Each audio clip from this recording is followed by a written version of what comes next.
Good morning student. Last class में हमने chapter number 4 start कर लिया था इलेक्ट्रिक कैपेसिटेंस, और उसमें हमने किसी कंडक्टर की कैपेसिटेंस की बात कर ली थी कि इसकी जो चार्ज स्टोर करने की कैपेसिटी होती है उसे हम कैपेसिटेंस बोलते हैं। कंडक्टर किसी भी कंडक्टर के चार्ज स्टोर करने की कैपेसिटी को हम क्या बोलते हैं?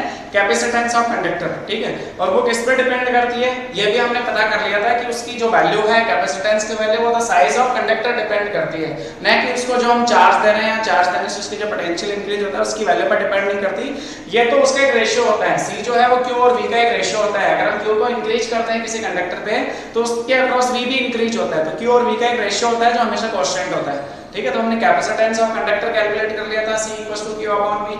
हमने स्फेरिकल कैपेसिटर की स्फेरिकल कंडक्टर की बात करते हैं, स्फेरिकल कंडक्टर जिसकी रेडियस r थी उसके लिए हमने कैपेसिटेंस सॉल्व किया था C = 4πε0 r।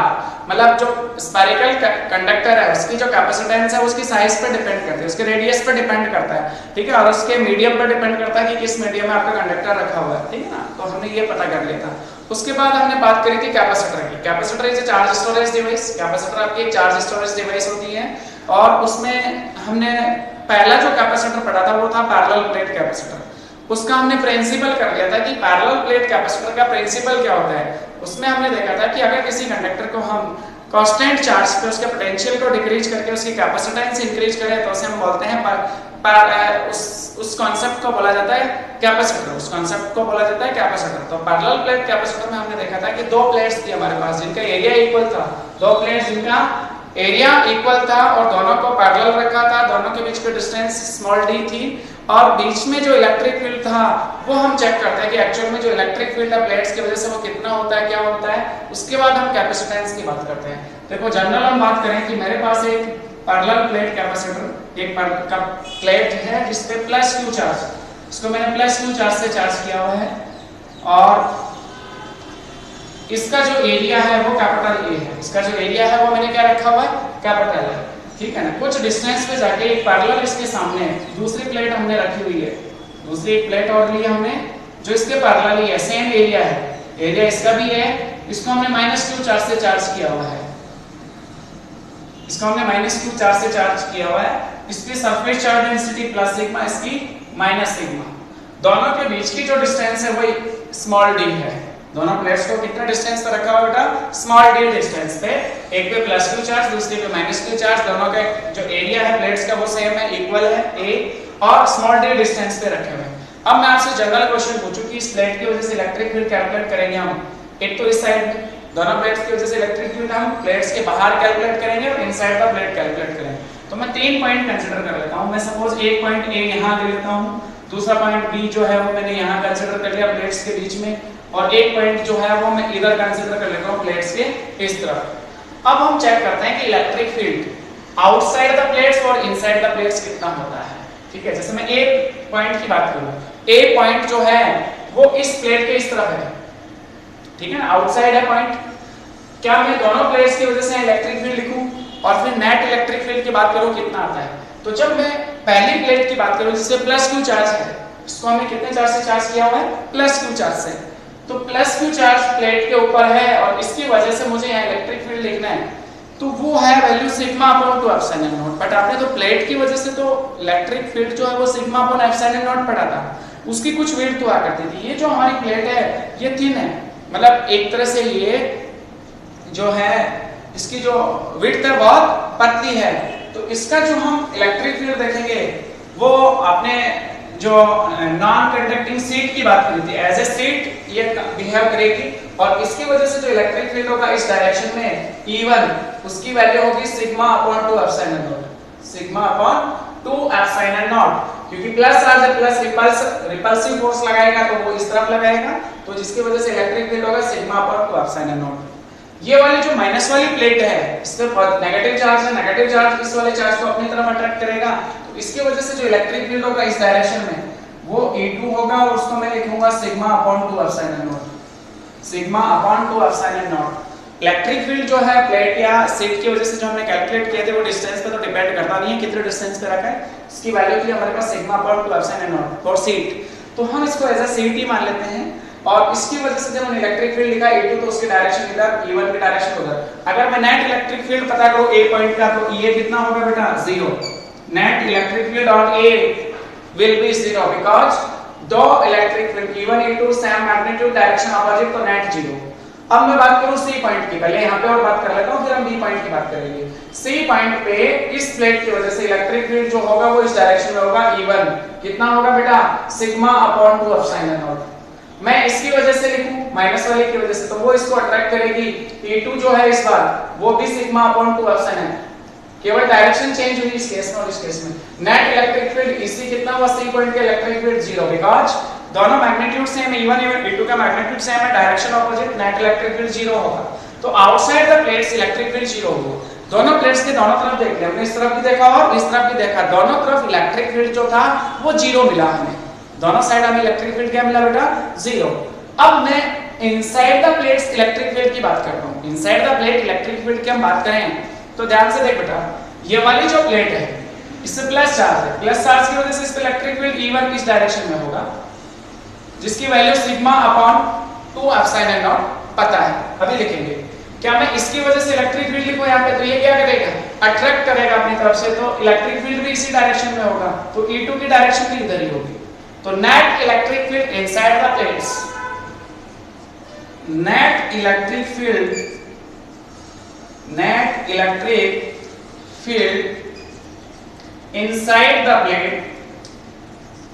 inside the plates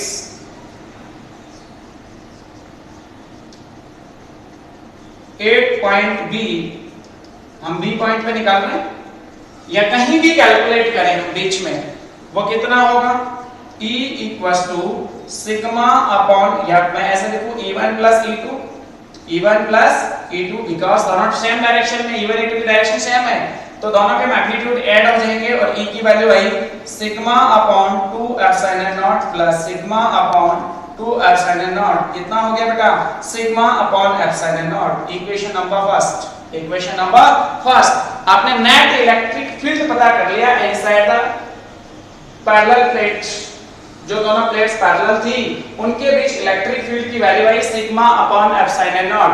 अगर मैं इसके डायरेक्शन की बात करूं तो ध्यान से देख बेटा, E1 E2 की डायरेक्शन प्लस पॉजिटिव जो प्लेट थी, पॉजिटिव चार्ज से जो चार्ज प्लेट थी उससे नेगेटिव की तरफ आई, मतलब प्लस से माइनस की तरफ, तो अंदर एक यूनिफॉर्म इलेक्ट्रिक फील्ड जिसकी वैल्यू होगी हमेशा सिग्मा अपॉन एप्सिलॉन नॉट,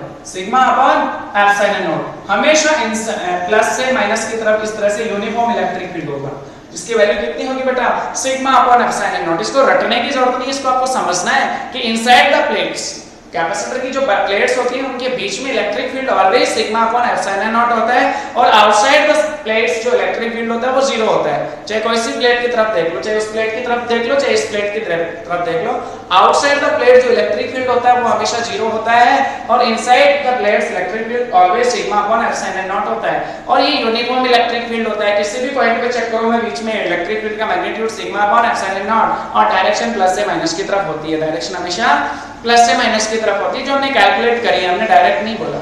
अब देखो हम एक रिलेशन जो है वो हर चैप्टर में भी कर चुके हैं, relation between electric field and electric potential.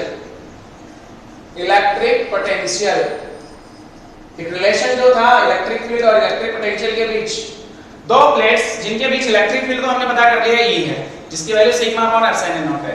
अगर मुझे बीच का पोटेंशियल पता करना हो और दोनों प्लेट्स कितने डिस्टेंस पे रखी है स्मॉल d पे, तो E और V के बीच एक रिलेशन होता है हमेशा E equals to V upon d।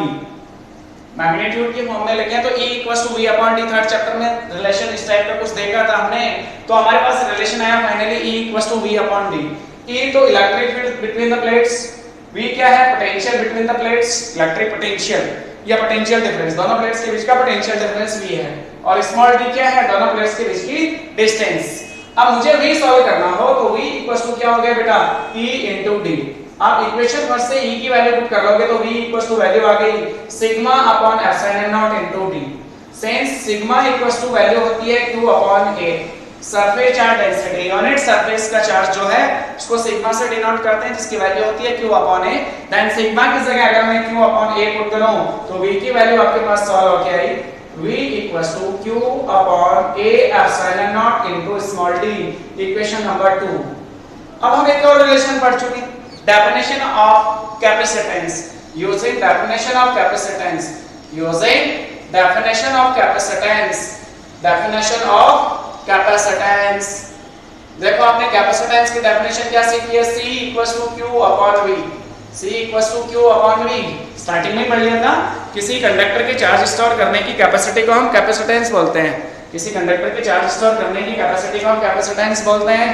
तो ध्यान से देख बेटा, अगर मैं कैपेसिटेंस के फॉर्मूले की बात करूं तो C equals to Q upon V, ठीक है ना। आपने इसको चार्ज Q दिया प्लेट्स को और उसकी वजह से पोटेंशियल V प्रोड्यूस हुआ, देन C कितना होगा Q अपॉन V।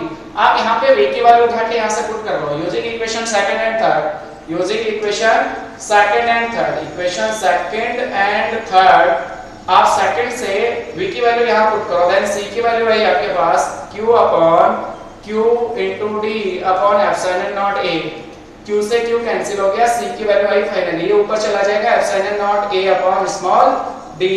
ये आया आपका पैरेलल प्लेट कैपेसिटर के लिए कैपेसिटेंस का formula, equation number 4। This is the formula for capacitance of parallel plate capacitor. C equals to epsilon not A upon D, C equals to epsilon not A upon D। इसका मतलब parallel plate के लिए जो capacitance है C की value है वो किन चीजों पे डिपेंड करती है, कैसे डिपेंड करती है वो ध्यान से देखो। C की वैल्यू स्मॉल d के इनवर्सली प्रोपोर्शनल है। अगर दोनों प्लेट्स के बीच की डिस्टेंस कम होगी तो इलेक्ट्रिक फील्ड ज्यादा होगा, दोनों प्लेट्स के बीच की डिस्टेंस कम होगी तो इलेक्ट्रिक फील्ड कैपेसिटेंस ज्यादा होगा, इलेक्ट्रिक फील्ड नहीं कैपेसिटेंस। पैरेलल प्लेट कैपेसिटर की जो कैपेसिटेंस है वो ज्यादा कब होगी, जब डिस्टेंस बिटवीन प्लेट्स कम रखें, अपन डिस्टेंस को रिड्यूस करें और एरिया ऑफ प्लेट्स इंक्रीज कर रहे हैं। हम एरिया ऑफ प्लेट्स को इंक्रीज कर देंगे तो कैपेसिटेंस इंक्रीज होगा, कैपेसिटेंस क्या होगा, इंक्रीज। इसका मतलब capacitance of parallel plate capacitor तीन चीजों पर डिपेंड करती है, distance between the plates, area of the plates and medium of the plates. बीच में जो मीडियम है वो क्या लिया हुआ है, एप्सिलॉन नॉट किस चीज केस में आया है, जब प्लेट्स के बीच में हमने फ्री स्पेस लिया हुआ है, कोई मीडियम नहीं है, एयर मान लो, या फ्री स्पेस के केस में हम एप्सिलॉन नॉट ही लिखते हैं। अगर कोई मीडियम होगा तो उसकी जगह उसका डाइलेक्ट्रिक कांस्टेंट मल्टीपल होता है, तो वो भी हम चेक करते हैं, ठीक है ना, कि अगर मैं प्लेट्स के बीच कोई मीडियम रख दूं उस केस में कैपेसिटेंस कितनी होगी, उसको हम अगले डेरिवेशन में चेक कर लेते हैं। बट हमें ये पता चल गया कि पैरेलल प्लेट कैपेसिटर की जो कैपेसिटेंस है वो तीन चीजों पर डिपेंड करती है। पहला है distance between plates small d, दूसरा एरिया ऑफ प्लेट्स और तीसरा मीडियम। तीसरा किस पर डिपेंड करती है कि आपने जो मीडियम लिया हुआ है वो क्या है, ठीक है ना, प्लेट्स के बीच मीडियम क्या भरा हुआ है, क्या आपने फिल किया हुआ है। तो पहला डेरिवेशन आपको बहुत अच्छे से क्लियर हो गया, एग्जाम में पूछा जाता है, ठीक है ना, इजी होता है। नेक्स्ट देखो, electric capacitance due to parallel plate capacitor, जब आपकी प्लेट्स के बीच जो है ना वो डाइलेक्ट्रिक मीडियम कंप्लीटली फिल हो, ठीक है ना, उस कंडीशन में कि एक डाइलेक्ट्रिक मीडियम जिसकी डाइलेक्ट्रिक कांस्टेंट एप्सिलॉन आ रहा है उसको हम कंप्लीटली फिल कर दें, completely filled by dielectric medium. Electric capacitance of parallel plate capacitor when a dielectric medium completely filled between the plates, ठीक है ना, कैसे भी लिख लो, टॉपिक आपको क्लियर होना चाहिए। इलेक्ट्रिक कैपेसिटेंस ऑफ पैरेलल, ये सेकंड डेरिवेशन होगा आपका, वो फर्स्ट मान लेते हैं, ये सेकंड डेरिवेशन हुआ। पैरेलल प्लेट कैपेसिटर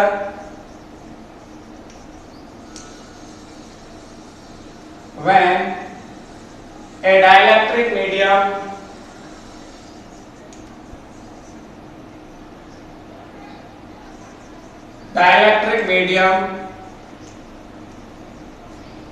completely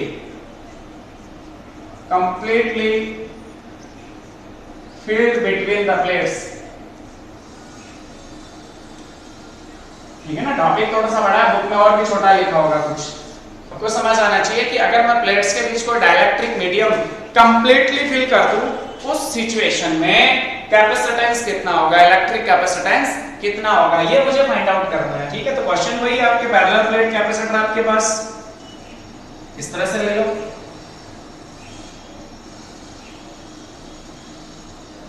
दोनों के बीच की डिस्टेंस स्मॉल d है, एरिया दोनों का सेम कैपिटल A, एक को प्लस Q चार्ज से चार्ज किया हुआ है, ठीक है, दूसरे वाले को माइनस Q चार्ज से चार्ज किया हुआ है, एक पे प्लस Q दूसरे पे माइनस Q। ये principle of parallel plate capacitor हमने सीखा था। इलेक्ट्रिक फील्ड जो है वो प्लस से माइनस की तरफ होगा,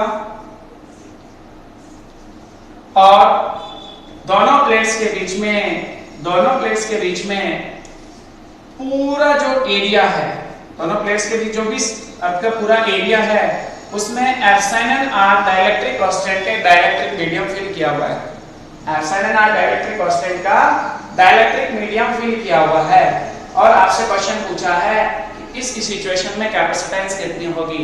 देखो आपने फर्स्ट डेरिवेशन में ये पता कर लिया था कि outside the plates electric field 0 होता है, outside the plate electric field 0 होता है और इनसाइड द इलेक्ट्रिक फील्ड का फॉर्मूला लिखा था सिग्मा अपॉन एप्सिलॉन नॉट। जब आपके बीच में जो है, दोनों प्लेट्स के बीच में जो है आपने फ्री स्पेस दिया हुआ है, कोई मीडियम नहीं है।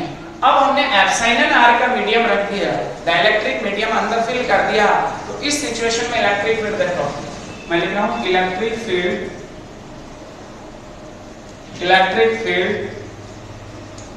between the plates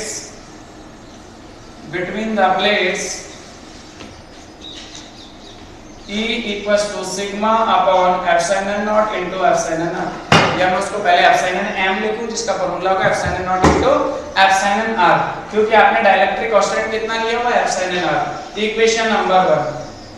अब आगे वही सेम प्रोसेस आपका relation between v and e। आपका रिलेशन क्या था? Relation between e and small v, E equals to formula था v upon d, then v कितना हो गया? प्रेशर डिफरेंस निकालना हो प्लेट्स के बीच इस सिचुएशन में, तो v इक्वल्स टू कितना हो जाएगा बेटा? E into d। E की वैल्यू यहां से पुट कर लो तो v की वैल्यू आ गई sigma upon epsilon not epsilon r into d। Sigma की वैल्यू आपको पता है sigma equals to q upon a, then v की वैल्यू आ गई आपके पास q upon a epsilon not epsilon r into d। Equation number 2। Using definition of capacitance, using definition of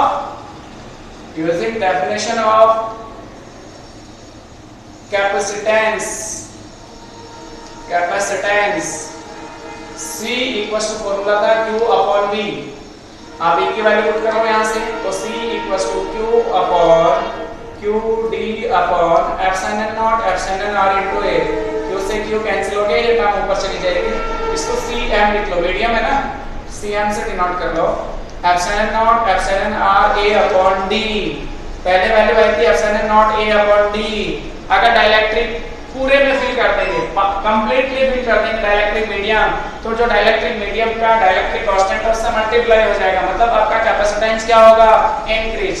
आपका जब फ्री स्पेस था तो C था, तो Cm की वैल्यू वही epsilon R into C, C की वैल्यू थी epsilon not A upon D।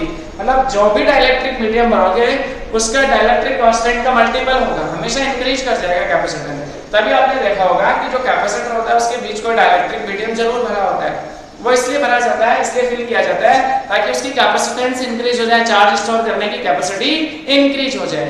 ठीक है, तो इसमें कोई डाउट नहीं होना चाहिए। आपका कैपेसिटेंस इंक्रीज हुआ, कितना मल्टीपल हुआ? एप्सिलॉन आर मल्टीपल इंक्रीज कर गया। वो डिपेंड करेगा मीडियम क्या लिया आपने, जितना ज्यादा होगा उतना कैपेसिटेंस ज्यादा होगा, एप्सिलॉन आर की वैल्यू जितनी ज्यादा होगी आपका कैपेसिटेंस उतना ज्यादा होगा।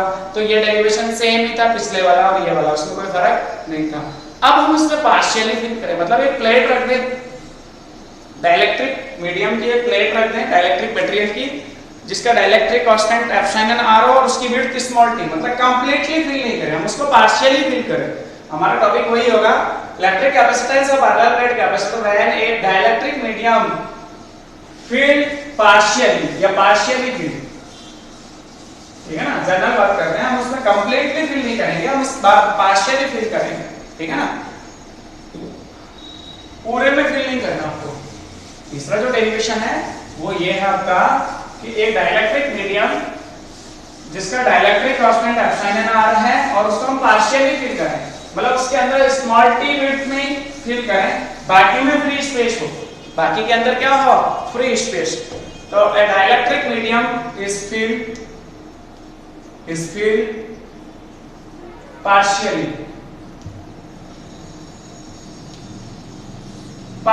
फिल करना। देखो समझो एक बार, वही आपके पास parallel plate capacitor plus Q charge से चार्ज किया हुआ, एक प्लेट ये है आपकी, इसका एरिया कैपिटल है। दूसरी जो प्लेट है इसका एरिया भी a है, इसको -q चार्ज से चार्ज किया हुआ है। दोनों के बीच इलेक्ट्रिक फील्ड जो है वो लेफ्ट टू राइट प्लस से माइनस की तरफ। और एक t विड्थ की जो प्लेट है, डाइलेक्ट्रिक मीडियम की एक प्लेट जो है, इस तरह से हमने इसके अंदर फिल कर दी। ठीक है ना, इसकी विड्थ कितनी है स्मॉल t, बीच की डिस्टेंस कितनी है प्लेट्स के बीच की डिस्टेंस स्मॉल d। ठीक है ना, सब कुछ वही है। इसका जो डाइलेक्ट्रिक कांस्टेंट है वो एप्सिलॉन r ले लिया। और अब आपसे पूछा बताओ इस सिचुएशन में इस पैरेलल प्लेट कैपेसिटर का कैपेसिटेंस कितना होगा, what is the capacitance in this situation. तो आपको C की वैल्यू इस सिचुएशन में पता करनी है कि आपको एक डाइलेक्ट्रिक मीडियम की प्लेट जिसकी विड्थ स्मॉल t है, इसकी विड्थ कितनी है स्मॉल t, वो आपने इसमें पार्शियली फिल करी है। मतलब इतने पोर्शन में आपका डाइलेक्ट्रिक मीडियम है और यहाँ पे आपका एरिया फ्री स्पेस है, यहाँ पे आपका एरिया फ्री स्पेस है।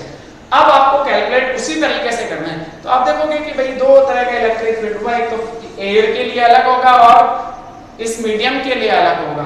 तो मैं पहले आपको फ्री स्पेस वाले केस में इलेक्ट्रिक फील्ड की बात कर लेता हूँ। Electric field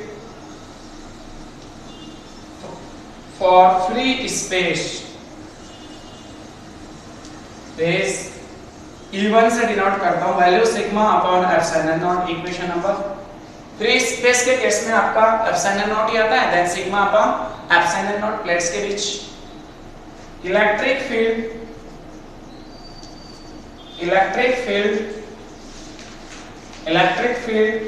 for dielectric medium, dielectric medium के केस में इलेक्ट्रिक फील्ड E2 बोल दो sigma upon epsilon naught into epsilon r। Equation number 2। ये जो डाइलेक्ट्रिक मीडियम है बीच में, इस केस में इलेक्ट्रिक फील्ड होगा sigma upon epsilon naught into epsilon naught into epsilon r। उसमें कोई समस्या। अब हम पोटेंशियल की भी बात कर लेते हैं। भाई पोटेंशियल भी अलग-अलग होगा, फ्री स्पेस के केस में अलग होगा और मीडियम के केस में अलग होगा। तो हम पोटेंशियल डिफरेंस भी निकाल लेते हैं। पोटेंशियल डिफरेंस या potential for free space, potential for free space. मैं आपसे पूछूं electric potential for free space, relation के साथ लिखना है, इलेक्ट्रिक फील्ड के रिलेशन के साथ लिखना। V = E × T होता है। तो पोटेंशियल को मैंने V1 से डिनोट किया for free space, electric field E1 कितने स्पेस के अंदर है, कितने डिस्टेंस में आपका फ्री स्पेस है। Total distance between the plates small d है और t विड्थ में डाइलेक्ट्रिक है, तो कितना बचा free space d - t। Free space कितना बचा d - t। अब आपको क्या करना है, E1 की वैल्यू यहां पुट करनी है। E1 की वैल्यू पुट करनी है sigma upon epsilon not, then V1 आ गया sigma upon epsilon not d - t। Equation number 3। ये आपने फ्री स्पेस के केस में इलेक्ट्रिक फील्ड और इलेक्ट्रिक पोटेंशियल में रिलेशन पता कर लिया कि पोटेंशियल डिफरेंस इलेक्ट्रिक फील्ड में ये रिलेशन होगा। अब मैं बात करूं for medium, potential for dielectric medium,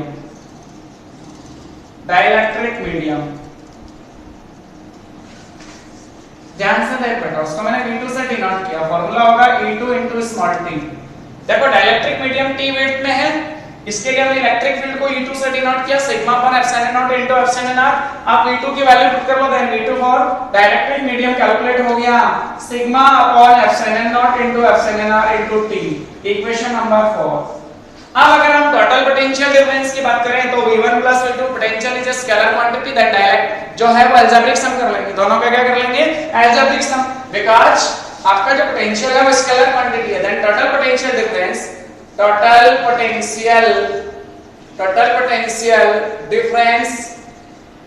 between the plates, total potential difference क्या होगा V = V1 + V2, दोनों को ऐड कर लो। अब उसके बाद देखो वैल्यू क्या है, ये आपकी निकल गई। V1 V2 की वैल्यू पुट कर लो। V1 की वैल्यू आपके पास है sigma upon epsilon not d - t plus इसकी वैल्यू है sigma upon epsilon not epsilon r into t।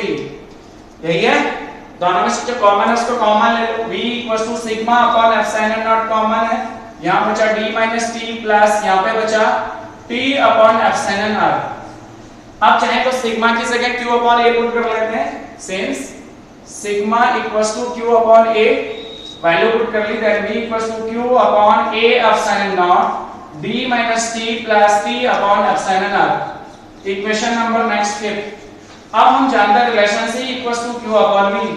आप ये v की वैल्यू यहां पुट करो, देन c की वैल्यू सॉल्व होगी, q से q कैंसिल हो जाएगा, एप्सिलॉन नॉट a ऊपर चला जाएगा, आपका आंसर आया epsilon not a upon d minus t plus t upon epsilon r। ये capacitance, electrical capacitance in case of dielectric medium is filled partially. आपने पार्शियली फील किया हो उस केस में c की वैल्यू आई epsilon not a upon d minus t plus t upon epsilon r, where t is the width of dielectric medium. जो भी आपने प्लेट के लिए डाइलेक्ट्रिक मीडियम की उसकी विड्थ है, epsilon r is dielectric constant, d distance between plate, a area of plates, epsilon not तो आप जानते हैं परमिटिविटी ऑफ फ्री स्पेस। इस तरह से हम तीन डेरिवेशन, तीन केसेस में, तीन अलग-अलग केसेस में इलेक्ट्रिक कैपेसिटेंस कैलकुलेट कर चुके हैं पैरेलल प्लेट कैपेसिटर की। अगली क्लास में हम नेक्स्ट डेरिवेशन करेंगे। Thank you.